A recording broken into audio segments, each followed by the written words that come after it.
Dios. Imaginemos por un momento que usted se acuesta a dormir una noche normal como cualquier otra y usted despierta así como este personaje en este lugar. Tuve que dejarle la piedra un poco abierta para que se pudiera ver bien, pero imagínense estar en este lugar encerrado donde no hay luz. Es un lugar totalmente oscuro y usted no solamente tiene atados los pies, sino también tiene atados las manos, tiene atado también sus ojos. Yo le pregunto, ¿qué harían ustedes en ese momento? ¿Qué harían ustedes en ese momento? A ver, quiero ir respuesta. ¿Qué puede hacer usted cuando usted despierta en este lugar atado, que no puede hacer nada? Y resulta ser que el lugar es una cueva. ¿Qué usted haría? A ver, ¿se mueren? ¿Y ya? ¿Qué harían? ¿Intentarían desprenderse, buscar cómo vivir, buscar alguna solución para poder salir del lugar? ¿Sí? ¿Están conmigo? Entonces, lo interesante es que cuando nosotros analizamos el pasaje de Juan 11, el tema con la resurrección de Lázaro, nosotros vamos a ver algo, que Lázaro no solamente estaba dentro de una cueva, Lázaro no solamente estaba en un lugar oscuro, sino que también estaba como muerto, ¿sí o no? Entonces, si en vida a nosotros se nos es difícil podernos desprender de esta situación para buscar una salida, para buscar alguna solución en nuestra vida, ¿se imaginan muertos? Porque déjenme decirle algo, mi hermano. Esa condición espiritualmente es la misma cuando estamos sin Cristo. La palabra de Dios dice allí que separados de mí, ¿qué cosa? Dijo Cristo, nada podemos hacer. Es lo mismo, es la misma condición a la que nos lleva el pecado. Amén. Entonces, qué interesante la palabra de Dios cuando nos dice allí, en Efesios 2, del 4 y 5, dice, cuando usted no encuentra solución a su vida, dice, pero Dios, que es rico en misericordia, por su gran amor con que nos amó, aún estando nosotros muertos en pecados, ¿qué dice? Nos dio vida juntamente con Cristo. Amén. Dice, por gracia soy salvos. Entonces, es el mismo Cristo que se paró frente a la tumba, el mismo Cristo que demostró allí que ni la muerte, que ni la enfermedad, que ni el dolor tiene la última palabra, sino ¿quién la tiene? Cristo Jesús. Amén. Gloria sea el nombre de Dios. Por eso el título que he traído en esta mañana del mensaje tiene como título Frente a la tumba. Así que podemos orar una vez más.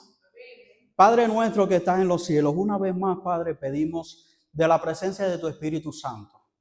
Nada podemos hacer sin ti, Padre. Por eso pedimos tu presencia para que abra nuestros corazones, que tu palabra pueda profundizar tanto en nuestra vida, que al salir de aquí, Padre, no nos quedemos vacíos, no nos quedemos con falto de palabras, sino seamos llenados por tu Espíritu Santo. Así que, Padre, solamente te pedimos que tu presencia inunde nuestra vida, nuestro ser, nuestro corazón, y que nos enseñes que la transformación, el milagro, la restauración solamente viene a través de ti. En el nombre de Jesús te lo pedimos. Amén.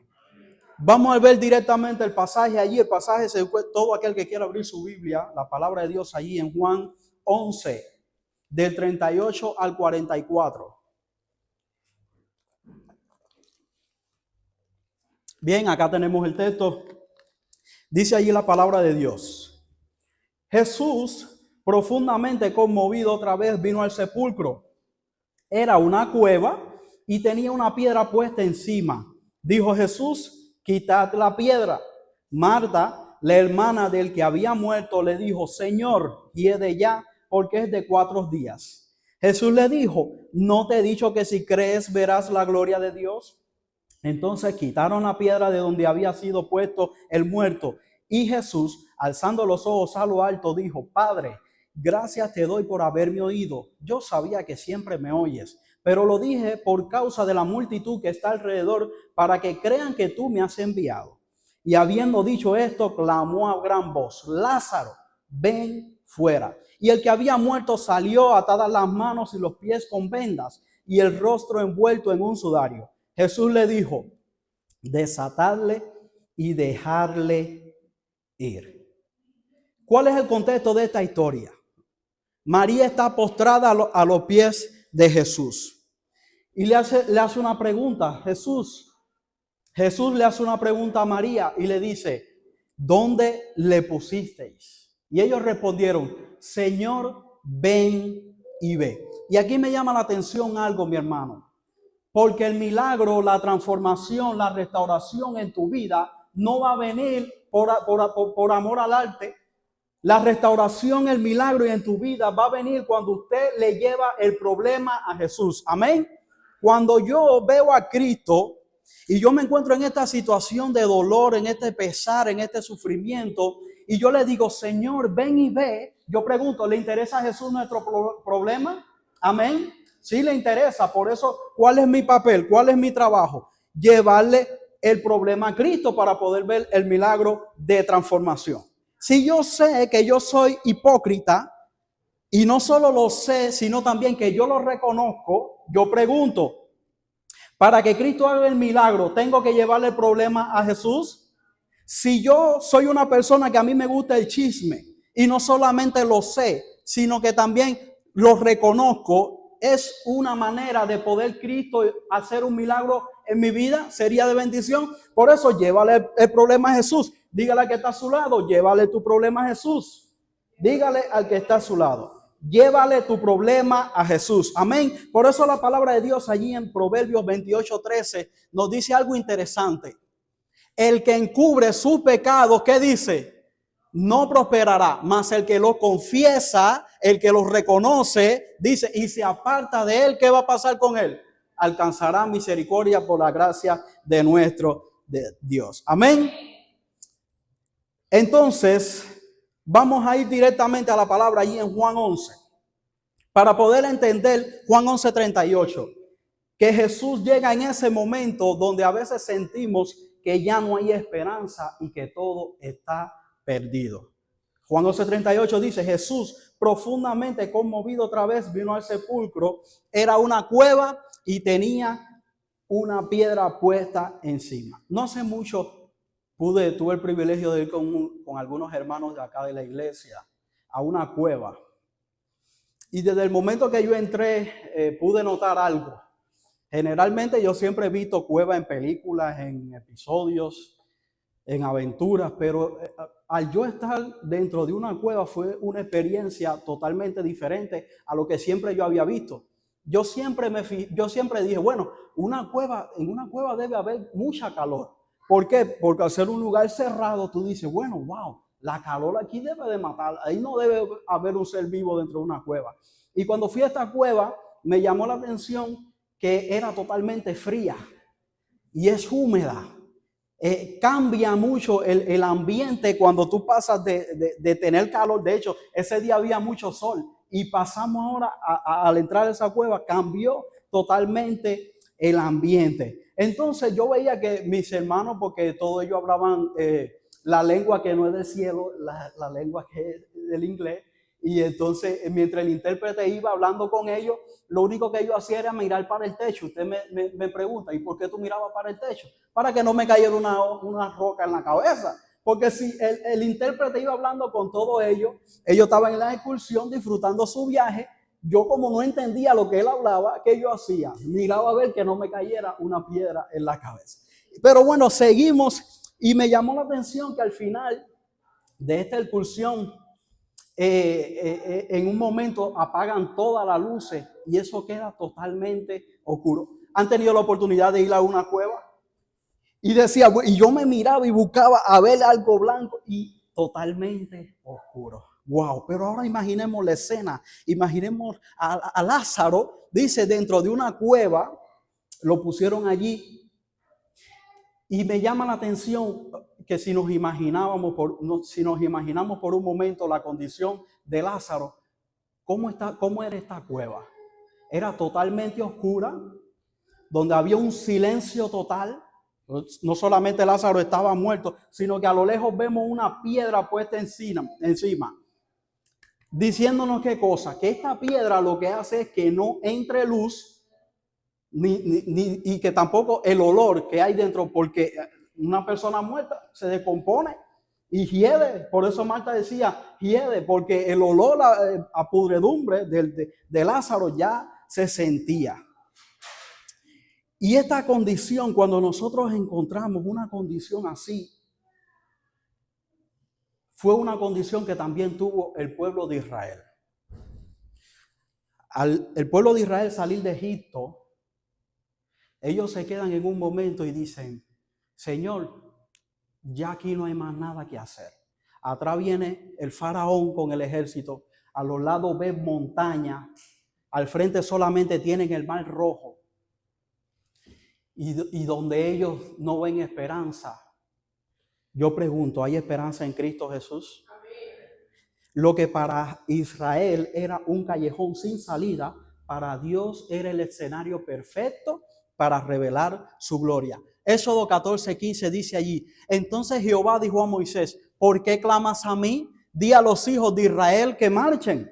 Y tú alza tu vara y extiende tu mano sobre el mar y divídelo. Y entren los hijos de Israel por en medio del mar en seco.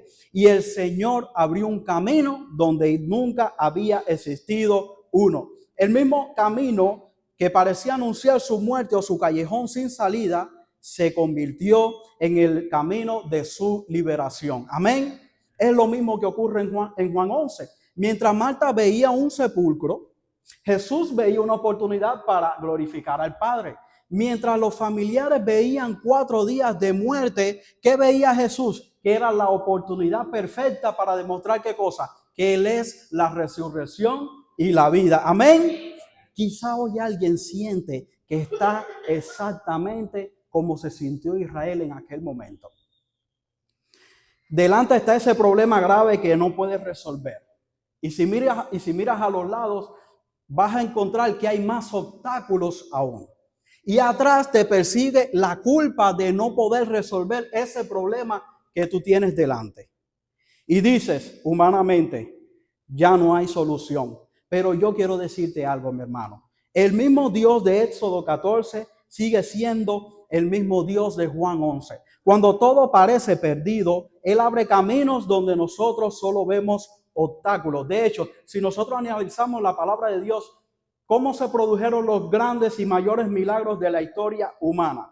Cuando ya no había solución humana y solamente quedaba ¿qué cosa? Confiar en el poder de Dios. Amén. Hay más.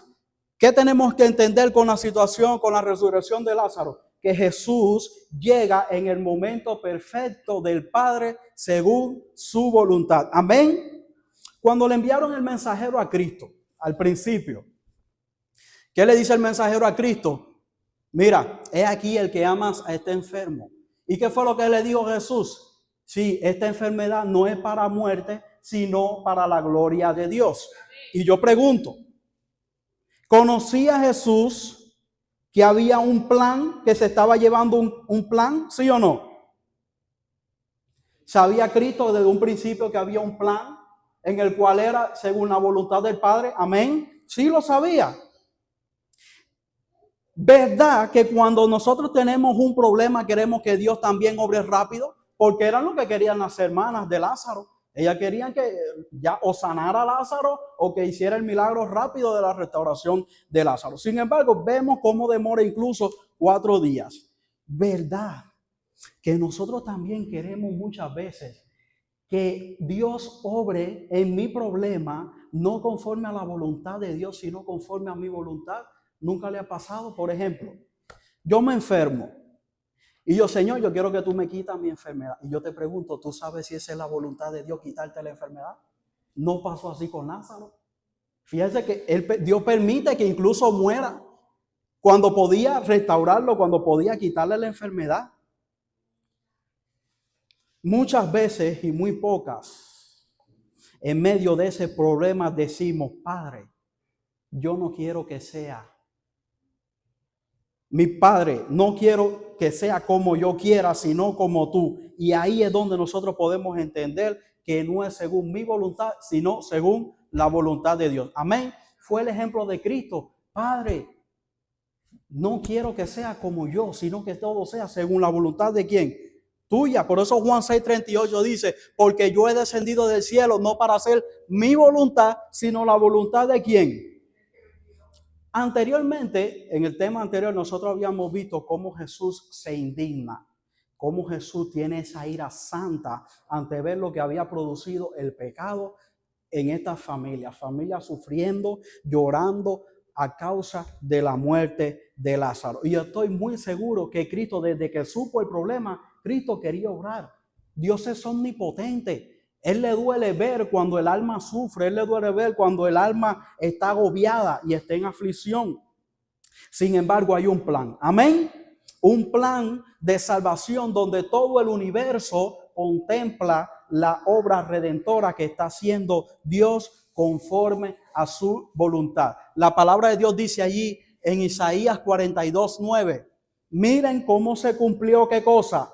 Todo lo que antes anuncié, y ahora voy a anunciar cosas nuevas. Se las hago saber a ustedes antes que aparezcan. Es decir, lo que Dios anuncia desde antes que suceda, ¿lo cumple sí o no? Lo que a nosotros nos sorprende hoy, ¿sorprende a Dios? No. ¿Por qué? Porque ya Dios conoce el final desde el principio. Entonces, mi pregunta es, ¿por qué a nosotros nos cuesta tanto confiar? ¿Por qué a veces pensamos que cuando llegan las deudas, pensamos que no tiene solución? ¿Por qué cuando el matrimonio está al borde de romperse, creemos que Dios ya no puede restaurarlo? ¿Por qué cuando un hijo se aleja de Dios, sentimos que ya Dios no lo puede regresar? Ya Cristo dijo, en el mundo tendréis aflicción, pero confíen, ya yo he vencido. Incluso David dice, aunque ande en valle de sombra y de muerte, no temeré mal alguno. ¿Por qué? Porque tú, mi Dios, estarás conmigo. Incluso el apóstol Pablo dice ahí en Filipenses 4:13, todo lo puedo en Cristo que me fortalece. Entonces, si conocemos que la Biblia tiene miles y miles de promesas, ¿por qué en el momento de aflicción, en el momento de dolor, nos cuesta creer? Sobre todo que todo es según la voluntad de Dios. A veces miramos el problema y pareciera ser que no confiamos en ese Dios que restaura, en ese Dios que me saca del problema, en ese Dios que me saca de la aflicción. ¿Y por qué nos cuesta tanto creer? Vemos siempre el ahora. No, Señor, es ahora cuando yo no puedo pagar las deudas.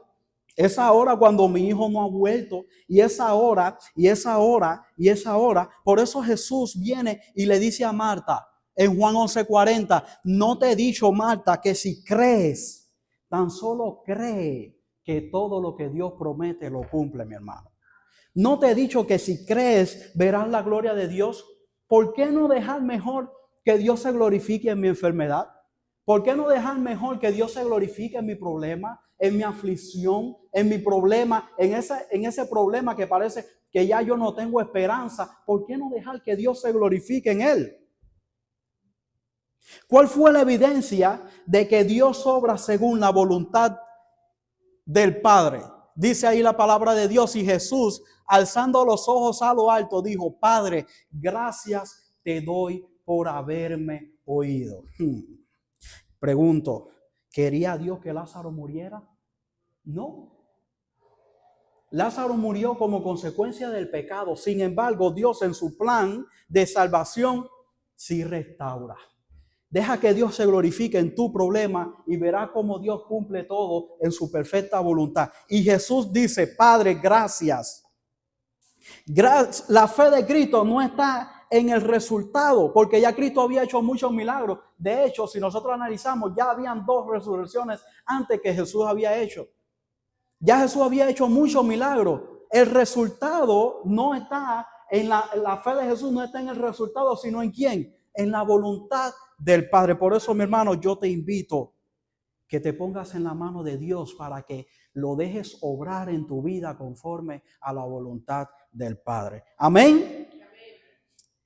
Sería una buena lección para nosotros, antes de quejarnos, antes de murmurar, agradecer antes antes de Dios responder mi oración y decirle, Señor, gracias, porque incluso cuando yo no veo el milagro, puedo confiar en que tu voluntad siempre es perfecta. Amén. Gracias, porque yo no entiendo esto que me está pasando y me está matando, pero Señor, yo lo dejo en tus manos para que tú obres conforme a tu voluntad. Amén. Y llegó Jesús. Por eso di junto conmigo, Cristo, mi mejor solución. Cristo, mi mejor solución. Ahora dígale al que está a su lado, pero. Dígale al que está a su lado, pero. Ahora diga junto conmigo, pero, mi hermano, usted tiene que entender que antes de Cristo hacer la resurrección, antes de Cristo hacer el milagro, Cristo tiene que hacer una limpieza en el corazón. Amén. Cristo tiene que quitar los obstáculos que hay en medio esos obstáculos que impiden que Cristo pueda sanar y libertar el corazón. Juan 11:39 dijo Jesús, ¿quita qué cosa? Pregunto, ¿tenía Jesús poder para quitar aquella piedra con una sola palabra? ¿Y por qué dijo quitar la piedra? Dios es omnipotente y puede hacer lo que nosotros jamás hubiéramos podido hacer. Sin embargo, en ese plan de salvación, para que usted vea lo hermoso que es la palabra de Dios, Él quiere que tú obres y sea parte de ese plan. Amén. Cuando Dios a mí me dice, quita la piedra, quiere que yo sea parte de ese ejército en el cual obra con el favor humano para así encontrar salvación en Cristo Jesús y vida eterna. Amén. Ellos podían quitar la piedra, sí, pero solamente Cristo, ¿qué podía hacer? Resucitar el muerto. Yo pregunto, ¿podíamos nosotros resucitar? ¿Podían ellos resucitar? No. Lo imposible solamente le toca a Cristo. Por eso, al estar en sus manos, entendemos que Dios obra en nosotros acorde a su voluntad. Espiritualmente ocurre lo mismo. Dios perdona, pero nosotros debemos de confesar nuestros pecados. Amén. No solamente confesarlos, sino también apartarnos de ellos. Dios incluso puede sanar nuestro corazón, pero nosotros debemos estar dispuestos a perdonar a quienes nos ofenden. Amén. Sí, estamos ahí, estamos vivos. Ok, Dios nos habla mediante su palabra y su espíritu, pero ¿cuál es la parte que nos toca a nosotros? Escudriñar, leer la Biblia, orar para que Dios así actúe mediante su espíritu a través de nosotros. Pensemos en alguien que se está alejando de la iglesia. ¿Podemos orar por esa persona? ¿Sí o no?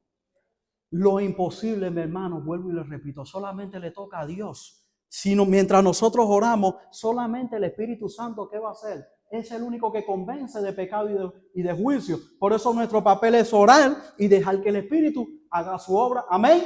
Ese hermano que se va de la iglesia, ese hermano que se aleja, hermano que sí, Cristo, aquello imposible solamente lo puede hacer a través de su Espíritu Santo. Entonces, hagamos nuestra parte y dejemos en las manos de Dios aquella que solamente el Espíritu Santo puede hacer.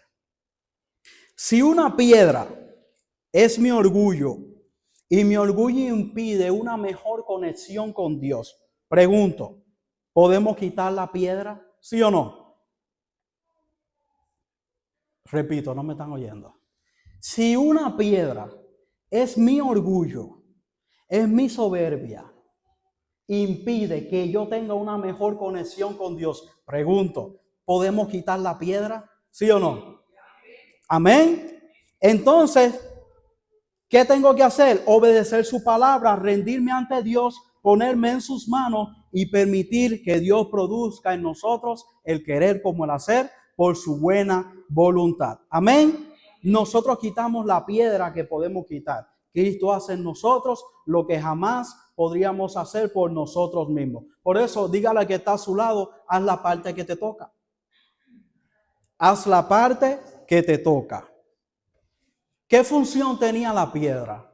La piedra era un obstáculo. La piedra impedía ver el milagro.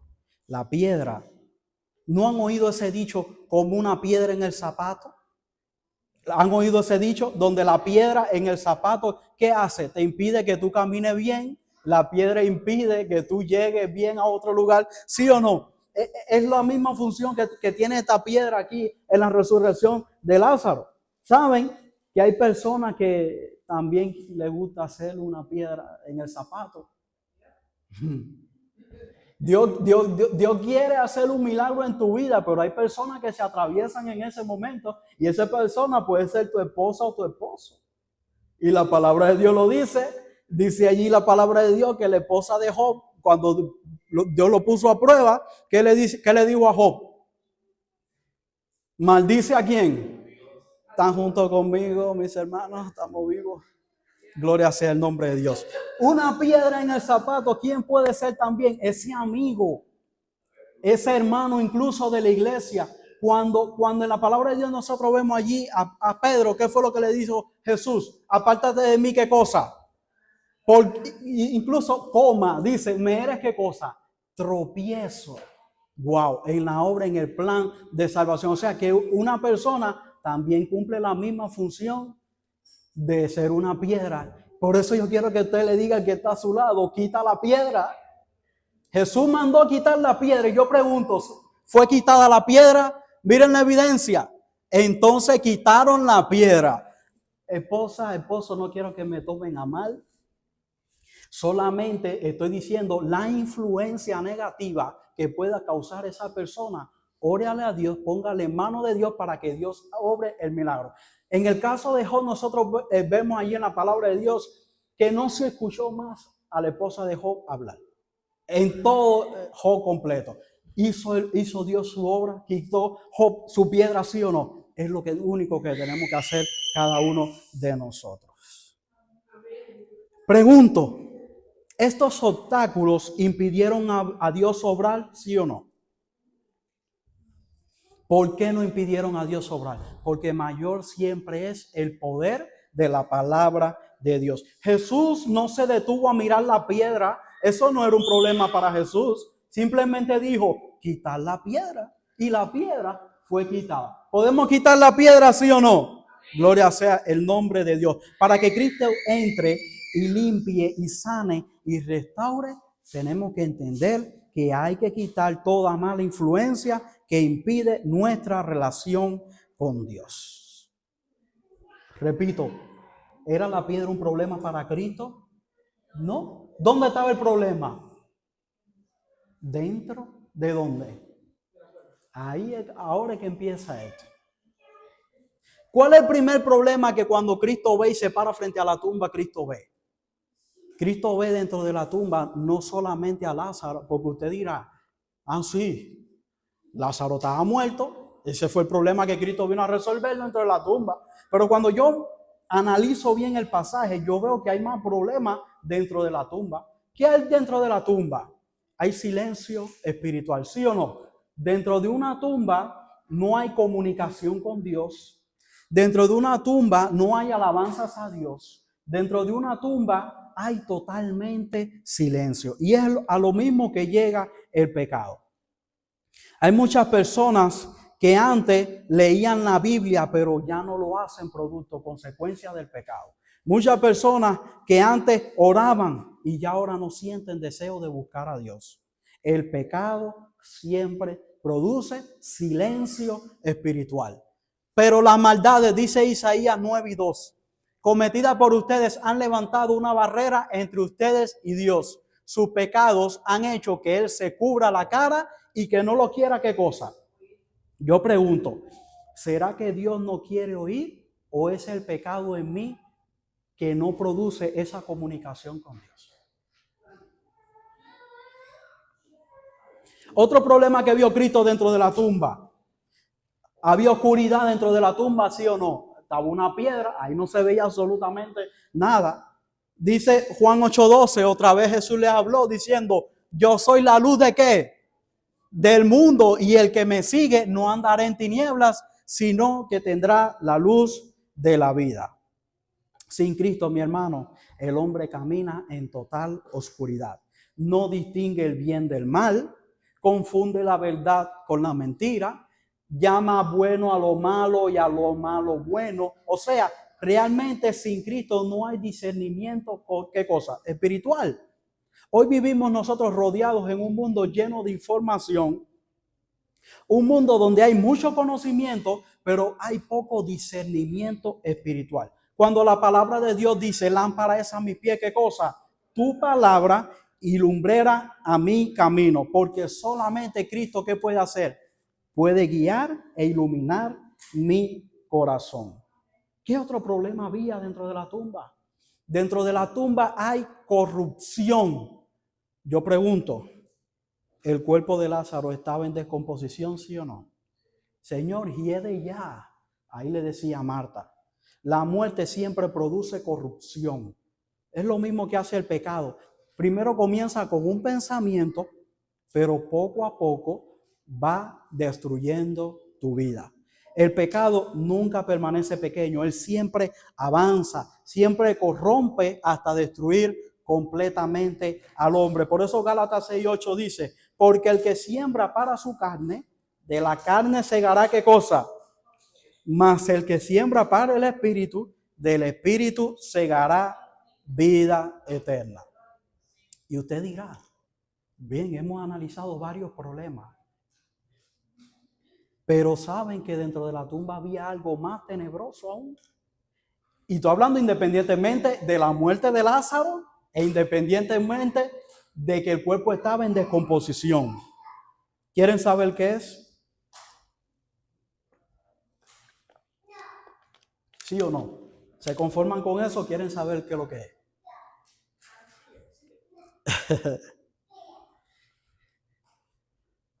Lázaro estaba, dice allí que no solamente estaba muerto, no solamente estaba en descomposición, no solamente en la tumba había silencio, no solamente en la tumba había oscuridad. Lázaro estaba atado de manos y pies. Y esto es ya el extremo a lo que lleva el pecado. ¿Saben quién estuvo así en esa condición? El pueblo de Israel. El pecado no solo mata, el pecado también esclaviza. No solo esclaviza, sino que también te mantiene inmóvil.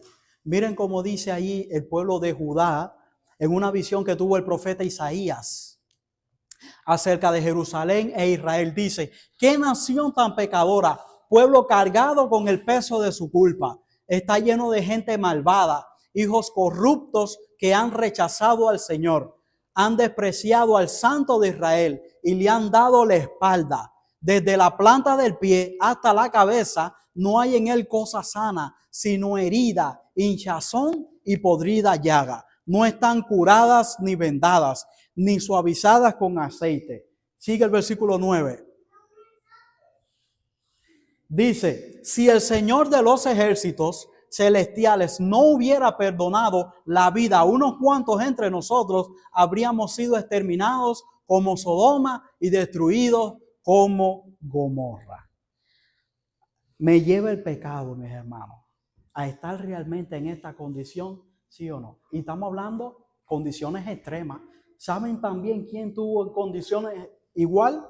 El endemoniado de Gadara. Dicen que allí lo ataban de cadenas y él que hacía las rompía, pero esto era exteriormente. Exteriormente era un hombre, interiormente ¿qué tenía adentro? Una legión de demonios.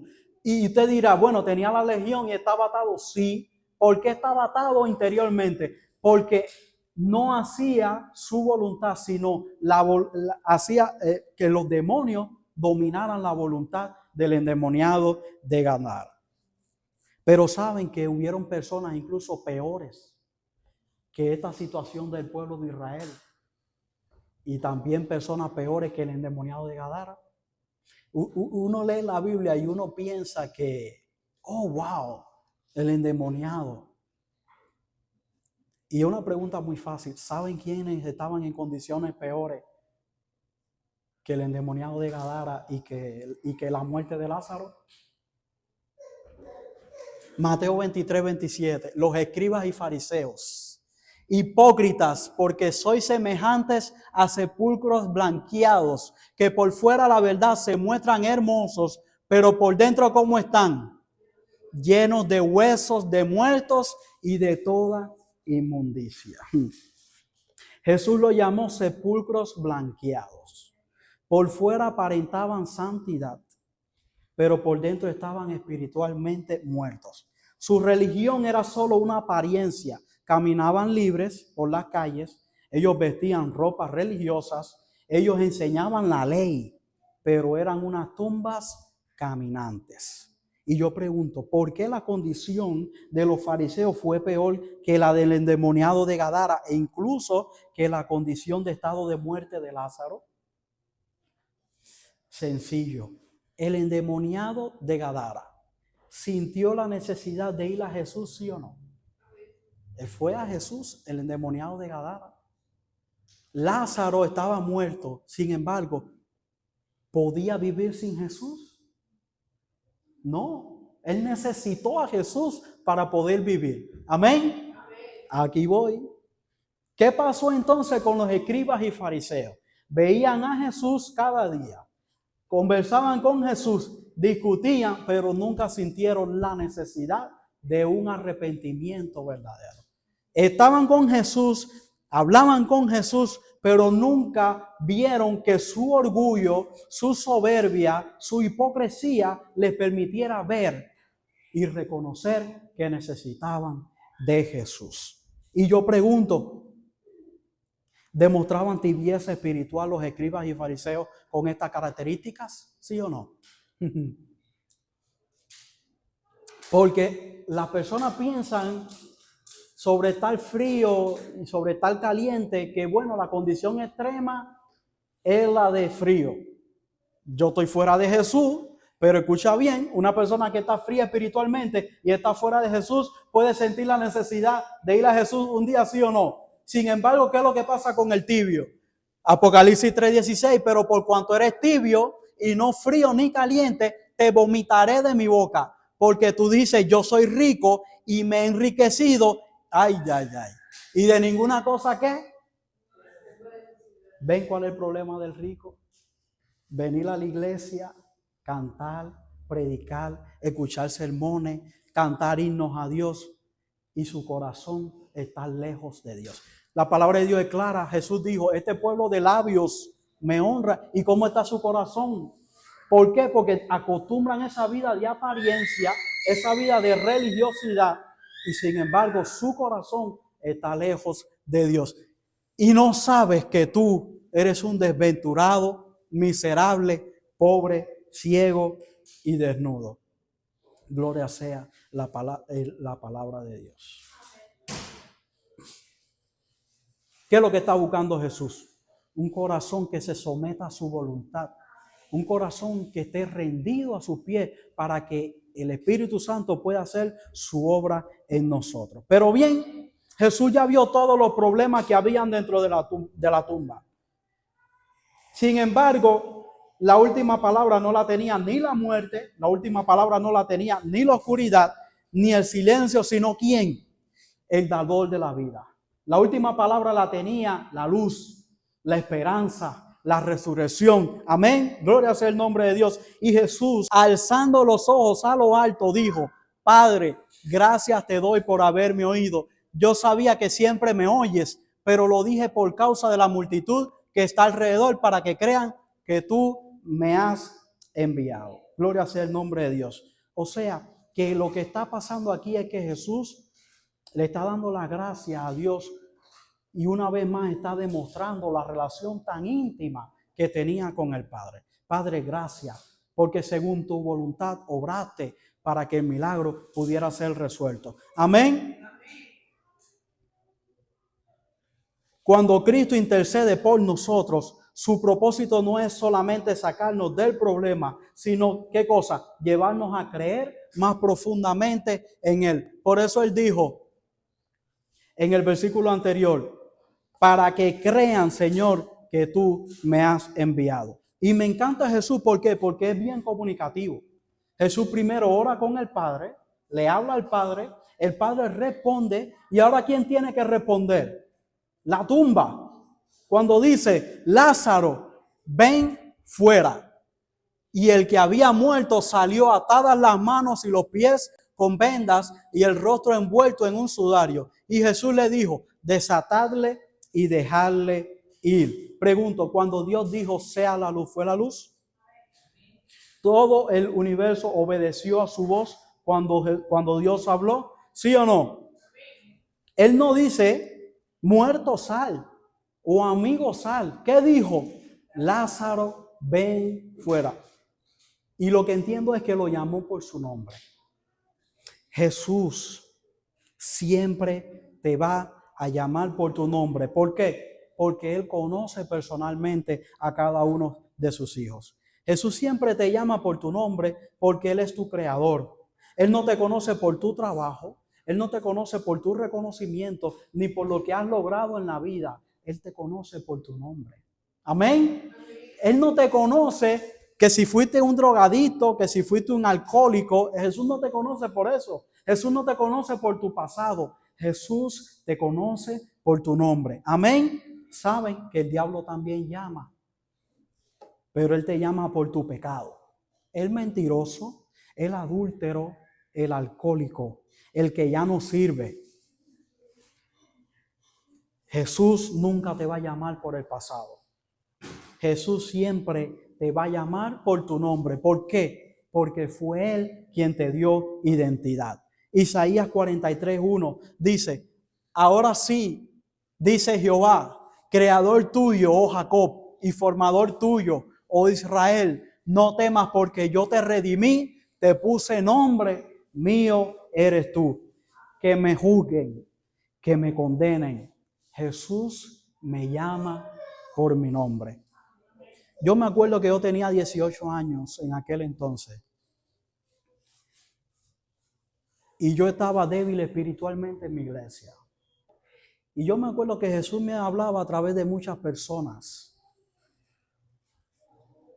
Y yo renuncié a todos los cargos que yo tenía en la iglesia. Yo cantaba en un coro, cantaba en un cuarteto. De vez en cuando daba algunas enseñanzas. Servía al club de conquistadores.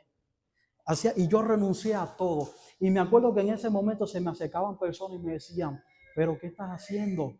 No, ora, persevera, lucha. Sin embargo, ya yo estaba decidido y salí de la iglesia. Y en el mundo yo intenté imitar al mundo en muchas cosas, pero realmente yo me di cuenta que eso realmente no era lo bien para mí. Y todo fue hasta esa noche. Estaba yo por cruzar para acá y caí en una situación donde ya yo sentía que no tenía esperanza. Yo sentía que ya mi vida no tenía ya para dónde ir en ese momento. Y lo único que me da por hacer es arrodillarme ahí en esa cama. Estaba yo en un motel en ese momento. Y caigo de rodillas a mi Dios. Y le hablo. Y converso con Él. Y en ese momento yo sentía que yo hablaba. Yo sentía que yo por fuera exteriormente era una persona, sin embargo fue en ese momento que yo sentí que por dentro estaba podrido, que por dentro tenía todo atado, tenía mis vendas, tenía mis problemas que no me permitían esa comunicación.